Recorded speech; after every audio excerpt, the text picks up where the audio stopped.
दिनै नोंथांमोननि सेराव मानगोनां बिस्वजित दैमारी सारनि होलांनाय मोनसे समाव होलांनाय बिबुंथिखौ नैबे आंनि भिडिअनि गेजेरजों आं लानानै फैनाय जाबाय। नोंथांमोननि गोबाङानो बे भिडिअखौ नायखांबायबो जानो हागौ आरो स्पेशली जाय बिथांमोना नायाखै बा नुफेराखै नोंथांमोना अन्नानै भिडिअखौ कमप्लिट नायनानै खोनासंजोबबानो जाबाय। मानगोनां बिस्वजित दैमारी सारनि बुंलांनाय बाथ्राफोरनि गेजेराव थांनाय बै सम जाय समानोखि जोंनि बड'लेण्ड मुभमेन्टनि सममोन, बे बड'लेण्ड मुभमेन्टनि समाव जोंनि बर' हारिनि सोरबायदि लिडारा सोरबायदि दैदेनगिरिया जोंनि बर' रायजो राजाफोरनि बेसेनखौ गावसोरनि पार्सनेल लाइफनि थाखाय आन्दो आन्दोयै इउजलेस खालामबोदोंमोन आरो माखासे दैदेनगिरिफ्रा जों रायजो राजानि बेसेनखौ गावसोरनि पार्सनेल पलिटिकेल केरियारखौ स्ट्रं खालामनो थाखाय बै बड'लेण्ड मुभमेन्ट समनिफ्रायनो आन्दो आन्दो सिरि सिरियै बाहायखुमाबाय थादोंमोन, जायनि जाहोनाव दिनैनि बे स्टेजाव जोंनि हारिनि बै सानै साथामसो लिडारफ्रा दिनैयो जोंनि बर' हारिनि गेजेराव साफा साफा मैखोम पलिटिकेल लिडारनि आबुं महरखौ मोनफुंनो हादों रायजो राजा नोंथांमोन। नाथाय जों रायजो राजाफ्रा जेबो उदिसखौनो लानो रोंदिया, जेरावनोखि जोङो बैसोरखौ जोंनि हारिनि बर' फिसा होननानै जों बिसोरखौ फोथायबोदोंमोन, थुलुंगा होबोदोंमोन। नाथाय बैसोरो आन्दो आन्दोयै जों रायजो राजानिनो बेसेनखौ सोबख' बिसोरो गावबा गावनि पार्सनेल केरियारखौ गावबा गावनि पार्सनेल लाइफखौ बिसोरो गोख्रोंनिफ्राय गोख्रोंसिन खालामबोनायाव सिरि सिरियै साक्सेसफुल जाबोदों रायजो राजा नोंथांमोन। अब्ला नोंथांमोना मानगोनां बिस्वजित दैमारी सारनि बुंलांनाय बे बाथ्राफोरखौ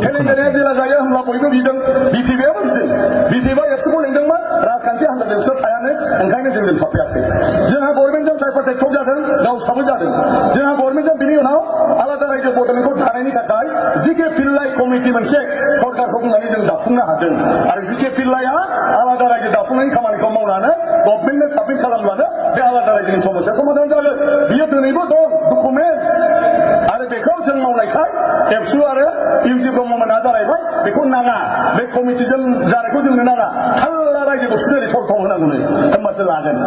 ओंखायनो मावहोआ दे होमबालाय थाथ' नोंसोर माव। 5 बोसोर जाबाय 2014 सननिफ्राय दासिम बेबायदि फिल्लाय कमिटियाथ' बाद दोन, रायजोआथ' बाद दोन, जेबो मोनसे बिसोर खालामनो हायासै आन्दलन खालामनानैबो 5 बोसोराव। दा 5 बोसोराव जेबो खालामनो हायिया बे आन्दलनखौ दैदेनग्रा लिडारनि दाय ना हाग्रामा महिलानि दाय जाखो देलाय बुंलाय। आन्दलन दैदेनग्रानिसो दाय नंगौना नङा? नों जुदि आन्दलनखौ नेतृत्व होनो हाया, नों जुदि गभर्नमेन्टखौ कनभिन्स खालामनो हाया, नों जुदि मोनसे स्ट्रेटेजि लानानै मोनफुंहोनो हाया, बे नोंनिसो फ्लप लिडार जागोन ना जाया नोङो? नों फ्लप लिडार हिसाबै बेवहाय मानो हाग्रामा महिलानि दाय जाखो, बिखेबा मानो दाय जाखो? दिनै एनडिपिआ रायगासिनो दं, बुंगासिनो दं। एनडिपिआ 10 बोसोर रायलायबाय सरकारजों, आरो रायलायनानै जुदि नों मोनसेबो खामानिखौ आदाय खालामनो हायाबा बे दाया रायजोनि नामा? बे दाया बिपिएफनि नामा? बे जाबाय लिडारफोरनि दाय। मानगोनां हाग्रामा महिलारि बिथाङाबो संग्रामिमोन, आन्दलन खालामदोंमोन, बिएफसिखौ दैदेनदोंमोन, बिथाङाबो सरकारजों सोरबायदि रायलायदोंमोन बिएफसिआबो। नाथाय 3 बोसोरावनो रायजोफोर बे रायलायनायखौ फोजोबनानै बे बिटिसिखौ लानानै फैदोंमोन, बर' रावखौ एथिकेलाव सोदोंमोन, सिआइटिखौ लाबोदोंमोन। जोंनि बेवहाय गोदान बाक्सा, चिरां, उदालगुरि 3 जिल्ला बिथाङा दानानै होनो हादों, बेफोरखौ दा मावफुंदों। बिनि उनाव गभर्नमेन्ट जादों, हाग्रामा दालां दैजिं फेस्टिभेलिटि जादों, बे दलंखौबो बिथाङा मावफुंनानै साहानि मानसिफोरनि थाखाय बेसेबां मोनसे गोदान जिउ लाबोखो बे गासैखौबो बिथाङा 3 बोसोर सावरायनायजों फोजोबनानै खालामदों। बिथांनि कौशल बुद्धि खायदा बियो बेजों जादों। आरो बिसोरो 10 बोसोराव गावस्रा लिडारफ्रा मोनसेबो खायदा बुद्धि बाहायनो रोङासै, खामानिया जाफुङासै। दा गावसिनि जायिया मालायनि दाय जाबाय। मास्टारफ्रा आन्दलन खालामफायाबा दाय, दखान होग्राया आन्दलन खालामफायाबा दाय, एमएलए एमपिआ आन्दलन खालामफायाबा दाय, बुजिबाय?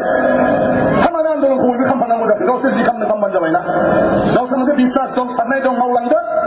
गावसोरनि गासैबो फेलें जानायनि दाया बोरैहाय राजनिति खालामग्रा मानसिफोरनि जानांगौ जाखो? गतिके जोङो खुनु आन्दलननि टिका लायाखै। जोङो राजनितिक दल हिसाबै राजनितिक भाबै बिटिसिनि आरो बर' रायजो राजानि बा गासैबो बिटिसि ओनसोलनि सुबुं समाजनि खामानि मावनायनि जों दायित्व लादों। आरो बे हिसाबै आखरै आखर जों प्रत्येक बोसोराव जों बेबायदि जौगाखांनायनि खामानिफोरखौ मावबोगासिनो दं। ओंखायनो बिटिसिआ दिनै डेभेलप जाबाय। बबे खारनखौ लानानै बिटिएफखौ जेबो मावाखै होनदों। इउजि ब्रह्मनि गोलाव सम दैदेनगिरि जानाय बिथाङा मोनसे बिदिन्थि होदो जे बिथाङा बर' समाजनि थाखाय मा मोनसे खामानि मावफुंखो। मोजां बाथ्रा, मोजां लेक्सार होनाय, मोजां साननाय बे गिदिर बाथ्रा नङा। मोजां सिन्ताखौ बयबो खालामनो हायो, खिन्थु मोगथाङाव माबा मोनसे बुस्थु मावफुंनायासो गिदिर बाथ्रा दिनै बबेखौ मावदों प्रमद बर'आ दुलाराय बर' फरायसा आफादनि आफादगिरि दुलाराय बर' फरायसा आफादखौ नेतृत्व होनानै बिथाङा दिनै संग्राम खालामगासिनो दं खिन्थु बर' हारिनि थाखाय बिथाङा बबे मोनसे खामानिखौ दासिम मावनानै लाबोनो हाखो उनाव हायो ना हाया आं बेखौ मिथिया जुदि मावनानै लाबोनो हायाबा नोंनि नेतृत्व होनायनि मा ओंथि दं बेबायदिखौ बर'आव थाखो बहुद नेताया नेतृत्व होबोदों थेवबाबो जों सोरबा सासे सानैनि नामखौ मानो रायखाङो बड'फानि नामखौ जों मानो रायखाङो दिनै दुलाराय बर' फरायसा आफादखौ प्रमद बर'आ राजनितिकनि फुथुला हिसाबै बाहायहोबाय दिनै UPPL जों थाफानानै एबसुखौ फुललि पलिटिक्स खालामबाय नाथाय जोंनि बड'फाया जेब्ला बेबायदि समाव रायजोआ नों नङाबा नेतृत्व होनो गैला एबसुनि आफादगिरि बिबानखौ नोंनो लानांगोन होननानै फाथिदोंमोन रौथायाव 1986 आव एबसुनि आफादगिरि बिबानखौ लाखांनायनि उनाव बिथाङा बे समाजनि दायित्वखौ लानानै आं मावनोसै आरो आं गैयाबानो जाला सानबायब्ला ओंखायनो दिनैनिफ्राय आंनि मावनांगौ हाबाया रायजोनिल'सै आंनि व्यक्तिगतनि गैला बियो गावनि सेफ्टेस्ट इन्सपेक्टर साख्रिखौ नागारदोंमोन बिनि उनाव UBNLF PTCA मोनथाम राजखान्थि हान्जा जोंहा दङमोन गासिबो एबसुखौ लानानै बाहायनो नागिरो नाथाय बड'फाया खुनु राजखान्थि हान्जाजों जों थाया आरो जोंहा एबसुनि आइडियलजिखौ लानानै जों आवगायलांगोन आरो बर'नि जि इस्युफोर दं बेखौ लानानै जोङो आवगायलांगोन खिन्थु जों PTCA UBNLF बिसोरजों जों मालाबाबो थाया जों दुलाराय बर' फरायसा आफादा खुनु राजखान्थि हान्जानि सायाव थायोब्ला मोनसेजों थाब्ला मोनसेया दाय जागोन मोनसेजों थाब्ला मोनसेया दाय जागोन ओंखायनो जों थाया मोनथामबो हान्जाखौ सापर्ट खालामाखैमोन आरो गावनि मोनसे दृष्टिभंगिजों नोजोरजों बियो बर' रायजोखौ लानानै आवगायदोंमोन आरो जोबनायाव बयबो बर' हारिया खौसे जादोंमोन जायनि थाखाय जों बिथांखौ बड'फा होननानै बिमुं होदों आरो बिनि गेजेरजों दिनैनि बे अबस्थायाव जों सफैदों थिग बिब्दिनो दानि UG ब्रह्म बिथाङा जेब्ला एबसुनि आफादगिरिमोन बिथांजों आंबो एसिस्टेन्ट जेनेरेल सेक्रेटारि हिसाबै दङमोन बिथाङा आफादगिरि जानाय समावबो बे सिटुएसनमोन सानसुमा BPP खेमसिं BPP आरो NDBनि TDF मोनथाम राजखान्थि हान्जा जोंहा दंमोन बे समाव बयबो एबसुखौ लुबैयोमोन नाथाय उथावगोरा ब्रह्म बिथाङा UG ब्रह्म बिथाङा बे समाव जों खुनु राजखान्थि हान्जाजों जों थांनो हाया समर्थन खालामनो हाया जों खुनु राजखान्थि हान्जाखौ जों गाव एबसुआ गावनि आदर्श मथेनो जों थांगोन हारसिङै गतिके जोंखौ रावबो गाज्रि दामोन आरो सोरबा जातिनि थाखाय मावनो सानदोंबा राजखान्थिखौ गारनानै जों फै बिदि आवगायदोंमोन आरो बेजों UG ब्रह्म बिथाङाबो गासै बर' मानसिखौ खौसे खालामनो हादोंमोन नाथाय दिनैहाय प्रमद बर' आरो रोंगोरा बिथांमोननि समा जेब्ला फैबाय बिथांमोनहा दुलाराय बर' फरायसा आफादखौ जेब्लाबो UG ब्रह्मखौ सुंथानो थाखाय राजखान्थियारि भाबै बाहायबोगासिनो दं दिनैबो बाहायबाय थादों UG ब्रह्मआ जि हान्जायाव थायो बेयावनोसो थाफायो आगोलाव BPPFमोन बेवहायसो थाफालायबाय बिनि उनाव माबा PCDR जाबाय बेयावसो थाफालायबाय बिनि उनाव BPPFखौ गारनानै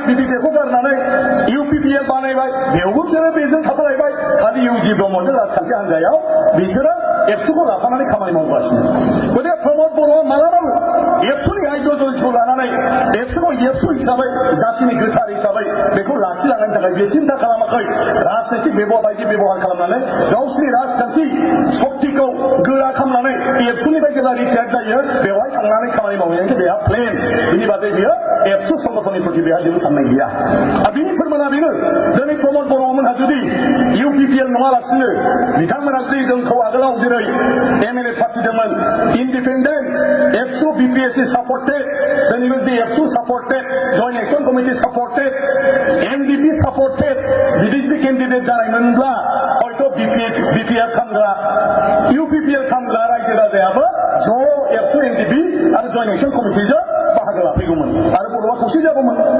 खिन्थु बेखौ खालामालासिनो बिसोरो राजखान्थि हान्जायावसो हाबफानानै बे राजखान्थि हान्जाजों खामानि मावबाय एक फलिया जाबाय जेला एक फलिया जायो नों रायजोखौ खौसे खालामनो होनबाय थाबा जायो नामा BPFखौबो मोजां मोनग्रा मानसि दं मानो मोजां मोना BPFखौलाय जाय CIT जानायनि थाखाय जोंनि बर' गथ' गथायफ्रा बेवहाय बिटेक फरायनो मोनदों बिनि थाखाय हाग्रामाखौ गाज्रि मोनगोन नामा जाय इउनिभार्सिटि जानायनि थाखाय गुवाहाटी डिब्रुगड़ इउनिभार्सिटियाव एडमिसन मोनामोन जोंनि गथ' गथाया दिनै बेयाव 80% सिट 80% सिटआ BTC ओनसोलनि कलेजफोरनि थाखाय रिजार्भ जानायनि उनाव बिजनि कलेजफ्राव जानाय डिग्री मोननाय गथ'फ्रा जोंहा बेयाव MA MSc फरायनो मोनदों बिनि थाखाय गाज्रि मोनगोन नामा मानसिफ्रा मोजां मोननाय थागोन ना थाया बे मोजां मोननाय मानसिया UPPL UG ब्रह्म जायहा समाज जिबनाव मोनसेबो रिजाल्ट लाबोनो हायाखै बेजों थाफाहैगोन नामा थाफाया दा मेन खारनफ्रा जाहैबाय बेफोर ओंखायनो रायजोफोर बेफोर गासैबो बाथ्राखौनो जोङो सिन्था खालामनांगोन आरो ओंखायनो बिसिनि जानला मोनला बुंलायनायजों जों गोजावनो नाङा बेफोर टटेलि राजनितिक मोनसे सार्थजों बिथांमोना खामानि मावनाय आलादा रायजोआ बिसोर नङा जों मावनानै दोननाया बांसिन आवगायनानै दं आरो बे इलेक्सन जोबनायनि उनाव बिथांमोना माबायदि खामानि मावो नायब्लानो जाबाय बिसिनाबो खुनु सेपारेटेड नङा सेपारेटेडसिम बिसोर आन्दोलनखौ लाङा माबा मोनसे सुक्ति खालामनानै जास्ट गावसोरखौ जाहिर खालामनाय बर'नि थाखाय माबा मोनसे खालामदों खिन्थु आलादा रायजो बड'लेण्ड बेसिम बिसोरो संग्राम खालामनाय मानसि नङा बिसोरनि टारगेटआ बे इलेक्सनल' कानुन खगोरा ब्रह्म बिथाङाबो अलरेडि जेरावबो लेक्साराव बुंदों जे बिथाङा बिनिफ्राय देरहालांखांबा 1 बोसोर 2 बोसोरनि गेजेराव जिखुनु प्रकारेबाबो सुक्ति खालामहोगोन होनबाय थादों सुक्तिया बर' रायजो जाया सुक्तिया बुजा फरासो जायो कमप्रमाइससो जायो होमब्ला आलादा रायजो नागिरनो थांनो नागिरदों नामा इउसि ब्रह्मआ नङा इउसि ब्रह्मआ एमपि जानो थांनो नागिरदों आरो एमपि जाखांब्ला बिथाङा बे आन्दोलनखौ फोजोबनानै गावनि राजखान्थि हान्जायाव रायजो राजाखौ लाफानानै राजखान्थि भाबै खामानि मावलांनो नागिरदों 2020 सनाव जागोन जोंनि काउन्सिलनि इलेक्सननि थाखाय बिथांमोना तालिम होगासिनो दं रिहार्सल होगासिनो दं बाखि जेबो गैया गतिके एखे आरो खोथा बाथ्राया बेनो बिसोरल' मोनजायो नामा बिसोरनो जाजोब्बाय गावसोरल' जाबाय थारमाने मा जोंबो जानांसिगौ जोंबो मोननांसिगौ नङा होमबा गतिके फिसाबो एकदम खाबसे जानानै दं बिटिसिखौ नायहरनानै बोरैहाय गावसोरबो जानो हायो खालि मालाय न' लुबा माबा मोनसे साननाय मालाय बिल्डिं लुबा माबा मोनसे साननाय गारि लुबा माबा मोनसे साननाय मालायनि सम्पति बारायनाय जानायखौ हिसाब लाबाय थायो नामा मानसिया मालाय खामानि मावदों नालाय सिखा मावदों नालाय बेफार मावदों नालाय फैसा मोनदों नालाय न' लुगोन गारि बायगोन बेनो आरो माथो आरो नोंहा जेबो गैया गावनो आंहाथ' जेबो गैया रायजोखौ आरो नों हालेवाबो खेथिबो मावा दखानबो होआ नों साख्रिबो मावा नों थिखाबो मावा हा नोंनाव बोरै फैसा फैनांगौ जाखो मालाय नों उरखावगोराव बिथांनाव बोरै फैनांगौ जाखो आसलथे ओंखामाव साननांगौसो बियो जेरैबायदि थायो सानफ्रामबो मिथिं गायबाय थायो इनकाम गरसेबो गैया आरो बेखौ नायोबाथ' रसासो नांगौ नङा होमबा रायजोफोर थाव खरसा बेसेबां थांनांगौ सानफ्रामबो गिदिंनायाव बुजिना बुजियाखै बे हिसाबखौ जुदि जों लायो रसासो नांगौ होमब्ला रसा नाङासो सोलिबाय थादोंमोन मा बबेनि बेलाय फैसायालाय नङा होमबा फैसायाथ' गाज्रिसो जागोन बिदिब्ला बिसिनाबो जुदि इनकामानो जेबो गैयाब्ला बिसिनि फैसायाबो सोरबाया गावनि थैखौ दै खालामनानै सिखा मावनाय दखान होनाय मा होनाय बिसिनिफ्राय दाबि धमकि खालामनानै कालेक्सन खालामनायसो रायजोफोर बिसोर खामायनाय फैसा नङा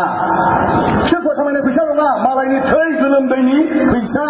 दादागिरि खालामनानै 1 लाख हरनांगोन 1 लाख मानियालै 3% मानियालै नङा होमबा खालबार गंसे गारफैबाबो 3% नांगौ हाबा इथा ट्राकसे गारबानो 3% नांगौ सेन ग्रेभेलनि थाखाय ट्राक गंसे गारदावबानो 3% नांगौ नंगौना नङा रायजोफोर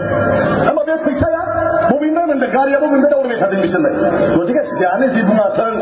जोंहाबो बुंनांगौब्ला बिराद दं खिन्थु बेफोर बेखार खोथाफोरखौ रायलायना मा लाब जानो ओंखायनो बेफोरखौ सब बाद दोन गासै हारि माहारि जोंहा सापर्ट दंजोबो जोंहा माने माइनरिटिफ्राबो जोंखौ सापर्ट खालामबाय मुस्लिमफ्राबो आदिबासिफ्राबो जोंखौ सापर्ट खालामदों गरखाफ्राबो जोंखौ सापर्ट खालामदों जोंखौ दिनै बेंगलिफ्रा फुललि सापर्ट खालामदों जोंहा दिनै असमिया गासिबो सापर्ट खालामदों बिजेपि दं एजिपि दं खुनु प्रब्लेमानो गैया सारिउफाले आरो इउजि ब्रह्मआ खालि बर'निल' भट मोनगोन आरो बे एआइडिएफखौ लानानै बे आसा खालामदों